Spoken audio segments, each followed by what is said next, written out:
Dans notre chronique technologie avec Magog Technopole, on a des invités de Raspberry Scientifique, François-Olivier McDuff, président-directeur général, Bonjour. et Vincent Blouin, directeur marketing. Bonjour. J'ai failli inverser bien des choses, ça passait proche. Ça nous arrive beaucoup de changer de de mélanger titre les entre chapeaux comme tel, il n'y a pas C'est de problème. bon. Alors, bienvenue chez nous, messieurs. Merci. Parlons tout de suite de cette entreprise-là, Raspberry Scientifique. Dans le fond, j'ai ici des produits bioalimentaires et puis on parle aussi de technologie, de diagnostic de santé, de soins. Alors, comment on fait le lien entre tout ça? En fait, à la base, Raspberry, c'était une entreprise qui avait deux divisions, donc une division agroalimentaire puis une division bioprocédés, puis aussi la division diagnostic et soins de santé. Donc, les deux divisions servaient l'une et l'autre à deux missions complètement différentes. Le diagnostic et soins de santé, on vise à développer un outil qui permet de profiler le système immunitaire au complet d'un patient. Ça passe à peu près 75 minutes. La division agroalimentaire, elle, vise à supporter comme un levier économique les activités de développement de l'outil diagnostic. En étant des produits de santé, j'imagine. En étant aussi. des produits très santé, oui, bien sûr. Et pour le diagnostic de santé, comment on fait justement pour... Est-ce que c'est une puce qu'on nous met à l'intérieur du corps? Comment on fait pour nous diagnostiquer? À la base, dans le fond, l'outil s'appuie sur une technologie qui est quand même très, très vieille, qui est le test ELISA. Ça date, en fait, l'année prochaine, ça va faire 50 ans que les tests ELISA existent. Oui. C'est des tests de diagnostic médical qui sont très puissants. Par contre, c'est des tests qui sont spécifiques à une seule maladie, à une seule condition à la fois. Donc, on va avoir un test ELISA, par exemple, pour diagnostiquer l'hépatite. On va avoir un test ELISA pour diagnostiquer toutes autres conditions pathologiques. Oui. Mais on n'a pas un test global, ELISA, qui permet de suivre l'ensemble du système immunitaire au complet. OK. C'est ce qu'on vise à développer, un test qui permettrait à la fois de devancer un peu l'hypothèse médicale que le médecin doit poser avant de vous prescrire une analyse sanguine.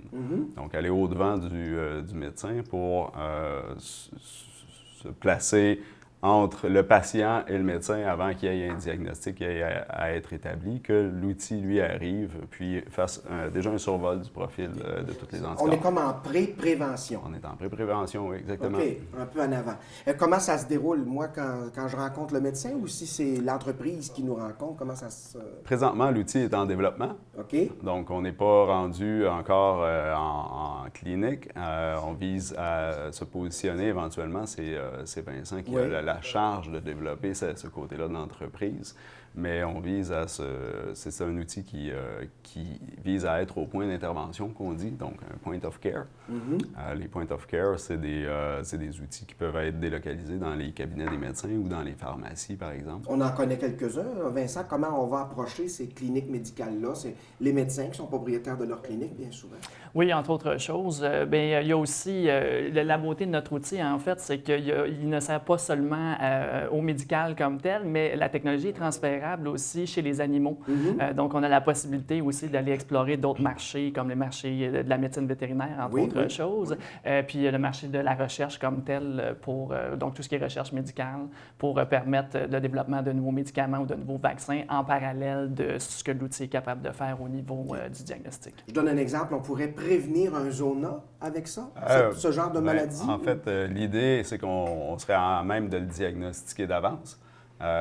Donc, on verrait des réponses immunitaires apparaître dans le temps. Mais pour prendre un exemple peut-être un petit peu plus... facile, non plus actuel. Dans le fond, on a cette grippe-là qui arrive de coronavirus qui arrive de Chine.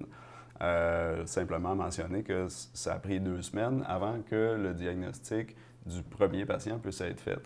2 semaines pour une grippe, on sait tous le niveau de contagion, on a eu le temps de la partager, puis on se trouve aujourd'hui face à une ville, Wuhan, en Chine, qui est complètement mise en quarantaine, 40 millions de personnes, parce qu'on n'a pas su être assez proactif sur le diagnostic du premier patient. Avec ce genre d'outil-là, c'est parce qu'on y va par question, on y va par déduction? Comment on survole au complet l'ensemble du système immunitaire. Donc, on va chercher une réponse globale, puis on arrive à pouvoir identifier la présence de nouveaux anticorps qui n'avaient peut-être jamais été observés.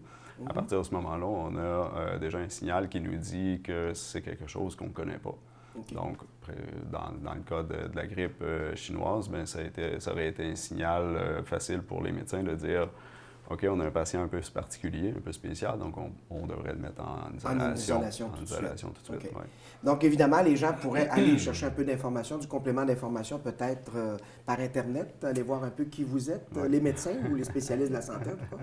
Oui, bien, effectivement. Bien, on est très actifs sur les réseaux sociaux présentement. Okay. On est en train de compléter les constructions de nos sites web également. Donc, les adresses sont disponibles sur raspberryscientific.com ou à la division agroalimentaire macduff.bio.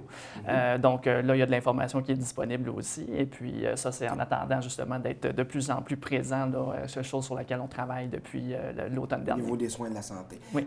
Pour le commun des mortels, quelques secondes, nous dire, on peut se récupérer des produits comme ça, à quel endroit? On commence tout juste la distribution parce que les produits sont encore en instance de certification bio. Okay. Donc, on doit le mentionner.